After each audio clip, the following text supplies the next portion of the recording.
चलिए जानते हैं आज की देश और दुनिया की सिलेक्टेड काम की और महत्वपूर्ण 50 बड़ी खबरों को मात्र 10 मिनट में। पर अभी तक आपने वीडियो को लाइक नहीं किया है तो वीडियो को लाइक कर दे। मौलाना तहरीक राजा हमेशा ही अपने विवादित बयानों को लेकर चर्चा में बने रहते हैं। ये अपने बयानों से एक खास समुदाय के लोगों को भड़काने की कोशिश करते हैं। बीजेपी, पीएम मोदी और आरएसएस को हमेशा ही अपने निशाने पर रखने वाले तहरीक राजा ने इस बार मुस्लिमों से ऐसी अपील की है जो लिंचिंग जैसी घटनाओं को बढ़ाने वाली है। मौलाना तहरीक राजा लिंचिंग के नाम पर मुस्लिमों को भड़काते नजर आए। उन्होंने कहा कि अगर तुम पर भीड़ हमला करती हो तो किसी एक को पकड़कर तब तक मारो जब तक कोई मर न जाए। हमें अपनी हिफाजत खुद करनी होगी। हमें अपनी हिफाजत के साथ साथ अपनी बहन बेटियों की भी हिफाजत करनी होगी, क्योंकि हमारी बहन बेटियां सुरक्षित नहीं है। विपक्ष के नेता राहुल गांधी ने अमेरिका में आरक्षण को लेकर बड़ा बयान दिया था। इसी बयान से बीजेपी ओबीसी मोर्चा आग बबूला है। कल दोपहर में बीजेपी ओबीसी मोर्चा के नेता और कार्यकर्ता राहुल गांधी के आवास के बाहर डेरा डालेंगे और घेराव करेंगे। इसके लिए 350 से ज्यादा निजी कारों और 6 बसों में बीजेपी मोर्चा के नेता दिल्ली के अकबर रोड पर राहुल गांधी का आवास का घेराव करेंगे। बीजेपी के नेता पूरी तैयारियों के साथ दिल्ली जाएंगे और पूरी हुंकार भरेंगे। उत्तर प्रदेश में जूस में यूरिन और रोटी पर थूक जैसी गंदगी हरकतों के सामने आने के बाद से लोगों में गुस्सा का माहौल है। उत्तर प्रदेश की योगी सरकार ने ऐसी धर्म भ्रष्ट करने वाले के खिलाफ सख्ती से निपटने का मन बना लिया है। योगी सरकार ने मंगलवार को खान पान की वस्तु में थूक और यूरिन मिलाने की विभत्सक करार देते हुए कहा कि यह सब स्वीकार नहीं किया जाएगा। सीएम योगी ने खान पान की चीजों में गंदी चीजों की मिलावट करने वाले के खिलाफ कठोरता कार्रवाई के निर्देश दिए हैं। उत्तर प्रदेश सरकार के नए आदेश का स्वागत करते हुए मुजफ्फरपुर नगर से बीजेपी के पूर्व विधायक विक्रम सैनी ने कहा कि योगी सरकार ने अच्छा निर्देश दिया है। ऐसे मामलों में लिप्त लोगों के खिलाफ एक्शन होनी चाहिए। पाकिस्तान के उत्तर पश्चिमी क्षेत्र में भूमि विवाद हो गया। इसे लेकर शिया और सुन्नी समुदाय के लोगों के बीच कई दिनों से झड़प जारी है। इस झड़प में कम से कम 25 लोगों की मौत हो गई। इसकी जानकारी अधिकारियों ने दी। अधिकारियों ने बताया कि ये झड़प अफगानिस्तान की सीमा से सटे उत्तर पश्चिमी के कुरम जिले में हुआ।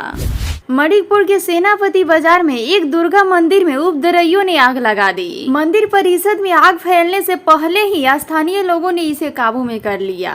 स्थानीय लोगों ने बताया कि उपद्रवियों ने आग लगाने और वहां से भागने के वक्त दान पेटी भी चुरा ली। स्थानीय लोगों ने दावा किया कि ये किसी आपराधिक गिरोह का काम नहीं है। उन्होंने एक जातीय संगठन पर वारदात को अंजाम देने का आरोप लगाया है। भारतीय जनता पार्टी के रवि किशन ने बुधवार को झारखंड सरकार पर राजनीतिक फायदे के लिए राज्य की जनसंख्याइक बदलने की कोशिश करने का आरोप लगाया। पालम जिले के पनकी इलाके में मीडिया से बातचीत के दौरान रवि किशन ने कहा कि बीजेपी तुष्टीकरण की राजनीति बर्दाश्त नहीं करेगी। उन्होंने कहा कि झारखंड के संथल परगना क्षेत्र में लव जिहाद बहुसंख्याओं खासकर आदिवासियों के लिए चिंता का विषय है और राज्य में इस समस्या के समाधान के लिए बीजेपी सरकार का आना जरूरी है।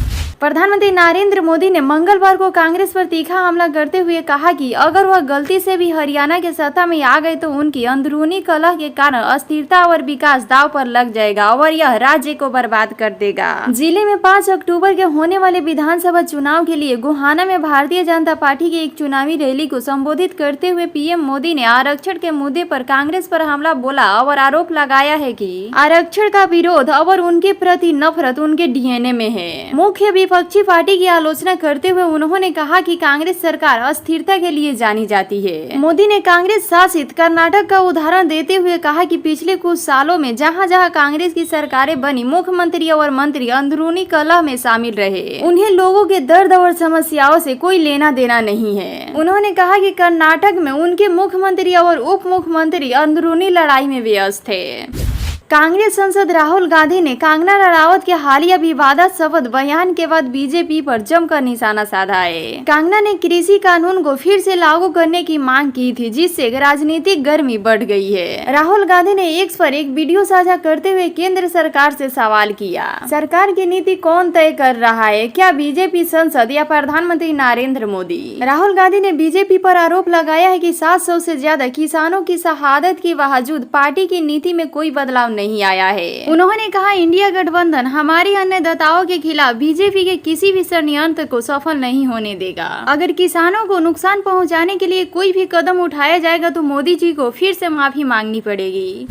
बिहार में शराबबंदी के बाद 2 लोकसभा और 1 विधानसभा की चुनाव हो चुकी है, लेकिन अब तक सत्तारूढ़ गठबंधन ही नहीं बल्कि विपक्ष के किसी भी प्रमुख दल ने बिहार में 2016 के अप्रैल से लागू पूर्ण शराबबंदी को हटाने की बात नहीं की थी। लेकिन शराब पर बैन जारी रहे या इसे हटा दिया जाए, 2025 के विधानसभा चुनाव में इसे एक चुनावी मुद्दा बनाने का माहौल बन रहा है। पहले जन सूरज के संस्थापक प्रशांत किशोर ने खुला ऐलान किया था कि अगर उनकी सरकार बनी तो 1 घंटे के अंदर शराबबंदी खत्म कर देंगे। अब महागठबंधन में शामिल विकासशील इंसान पार्टी के नेता मुकेश सहनी ने कहा है कि सरकार बनी तो शराब बैन की समीक्षा होगी।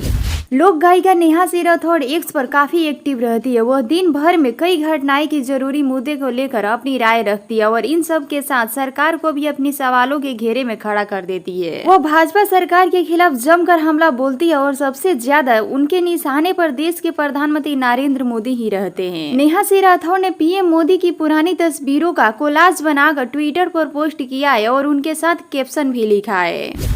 आपको बता दें कि अभी पिछले कुछ दिन पहले ही राहुल गांधी ने सिखों को लेकर बयान दिया था। वहीं बीजेपी के नेता राहुल गांधी के अमेरिका में दिए गए इस बयान को लेकर विवाद हो गया। वहीं बीजेपी के नेता राहुल गांधी को सिखों पर उनकी धमकियां भी दे रहे हैं। केंद्रीय मंत्री हरदीप सिंह पुरी ने कहा है कि लोकसभा में नेता प्रतिपक्ष विदेश में संवेदनशील मुद्दे पर बोलकर खतरनाक विमर्श गढ़ने की कोशिश कर रहे हैं। मणिकपुर लगभग 1.5 साल से जल रहा है। हिंसा की आग में पूरा राज्य सुलग रहा है। कुकी मेतई नागा समुदाय के बीच जारी हिंसक संघर्ष का अभी तक कोई हल नहीं निकल पाया है। हालांकि केंद्र सरकार लगातार हालत पर काबू पाने की कोशिश कर रहे हैं, फिर भी स्थिति नियंत्रण में नहीं है। ताजा मामला मणिकपुर में धमाके को लेकर है। गृह मंत्रालय को मिली खुफिया जानकारी के मुताबिक मणिकपुर को पाकिस्तान के अलावा चीन, म्यांमार भी जलाने में जुटा हुआ है। दमोह जिले में पहली बार एक साथ एक ही घर में एक ही परिवार में 9 बर्थियां उठी। आलम ये था कि जिसने भी मंजर देखा सहम उठा। दरअसल दमोह में मंगलवार को एक शराबी ट्रक चालक ने ऑटो रिक्शा को रोक दिया था। हादसे में ऑटो में सवार एक ही परिवार के 10 लोगों में से 9 लोगों की मौत हो गई थी। इनमें से एक ही की जान बच पाई थी। तिरुपति मंदिर के प्रसाद में जानवरों की चर्बी के इस्तेमाल को लेकर छिड़ा मामला लगातार बढ़ता जा रहा है। धर्मचारियों से लेकर सियासी दलों के नेताओं तक के बयान तिरुपति लड्डू विवाद पर सामने आए हैं। इसी बीच असदुद्दीन ओवैसी ने बुधवार को तिरुपति के प्रसाद के लिए पहली बार प्रतिक्रिया दी। मुंबई में प्रेस कॉन्फ्रेंस के दौरान असदुद्दीन ओवैसी ने कहा है कि तिरुपति के प्रसाद में जानवरों की चर्बी के इस्तेमाल की जानकारी सामने आई है। ऐसा हुआ है तो गलत है। उन्होंने कहा है कि हम भी इसे गलत मानते हैं और ये नहीं होना चाहिए था। बिहार में औरंगाबाद, पूर्वी चंपारण, पश्चिमी चंपारण, सारण, सिवान, पटना, रोहतास, अरवल और कैमूर जिले में बुधवार को जिउतिया पर्व के अवसर पर स्नान के दौरान 25 लोगों की डूबकर मौत हो गई। पुलिस सूत्रों के अनुसार औरंगाबाद जिले में 8, पूर्वी चंपारण में 5, पश्चिमी चंपारण, सारण जिले में 2 तथा सिवान, पटना, रोहतास, अरवल और कैमूर में 1 लोगों की डूबकर मौत हो गई है।